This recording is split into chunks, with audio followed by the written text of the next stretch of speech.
नमस्कार किसान भाइयों, राम राम। मैं आपका दोस्त आसू भाई आदिवासी। आज आए हैं हम हमारे सोयाबीन के प्लाट पर।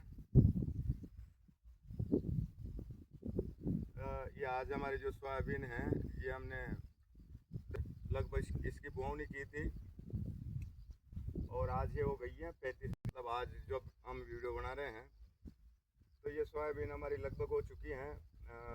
16 अगस्त का वीडियो है, तो लगभग 35-36 दिन की हो गई। और 35-36 दिन की जो अवस्था है उसमें ये इस वक्त इस प्रकार से ग्रोथ कर रही है।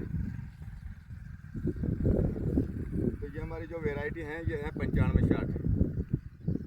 और आपको पता है कि 95-60 में पहला फूल अपने 29 दिन में चालू हो जाता है और अभी ये 35-36 दिन की हो गई, तो ये इसमें बराबर अभी फूल चल रहे हैं।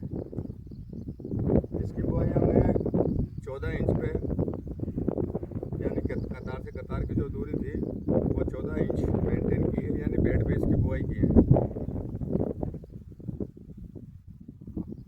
वीडियो दिखाने का मतलब ये था कि सब किसान भाई हम आपस में जो अपने खेती करने के जो हमारे अनुभव हैं उनको सोशल मीडिया के माध्यम से साझा करें। हमने इस सोयाबीन की फसल में जैसा कहा तो लगभग सब वो 3-4 इकाई करते हैं। इसके बाद अपनी जेलोरा जो होती हैं फंगिसाइड, उसके साथ बीज उपचारित किया और बेड पे बुआई कर दी। इसके बाद कचरे के लिए आप देख लो, इसमें कोई कचरा नहीं है, क्योंकि हमने जिस दवाई का कॉम्बिनेशन किया था वो था एक तो केनोरा और दूसरी दवा थी फिजूफ्लेक्स और एक हमारा इमेजाथाफर। यानी ये कॉम्बिनेशन हमने 1 लीटर इमेजाथाफर, आधा लीटर केनोरा और आधा लीटर फिजूफ्लेक्स, और उसके साथ में गडल बिटल, क्योंकि प्रथम अवस्था में गडल बिटल का अटैक होता है और 20 दिन की अवस्था में लगभग गडल बिटल के जो जीवाणु होते हैं वो पत्ते पे अंडे रखता है। अब उस वक्त अपने इस खरपतवार नाशी दवा के साथ में ही जो अपने कॉन्टैक्ट फॉर्मुलेशन में जो दवा आती है ना, डायरेक्ट संपर्क में आने से जो कीट मरते हैं वो सस्ते वाली दवा डाल देते हैं, तो गडल बिटल से अपन बच जाते हैं 10वां दिन के लिए। वो स्प्रे किया था, तो उस स्प्रे का जो परिणाम है वो आपके सामने है। यानी सोयाबीन बिल्कुल क्लीन है। कैमरा मैन दिखाएंगे आपके, बिल्कुल नीचे करके दिखाइए, कोई कचरा इसमें नहीं है। तो जो हमारा अनुभव रहा खरपतवारनाशी दवाओं के साथ वो तो सक्सेस रहा। अब इसके बाद ये आ गए अपने 35-36 दिन की अवस्था में, तो हमने इसमें परसों एक स्प्रे और किया था, क्योंकि इस बार अपनी हमारी जो सोयाबीन थी वो 10 दिन लेट हो गई थी। बोवनी हमारी लगभग 9-10 जुलाई को हुई थी। तो इस वक्त जब बुआई लेट होने से इसकी जो ग्रोथ है उस पर हमें लगा कि ये ग्रोथ कम रहेगी, तो बाद में मशीन से कटाई में परेशानी आएगी।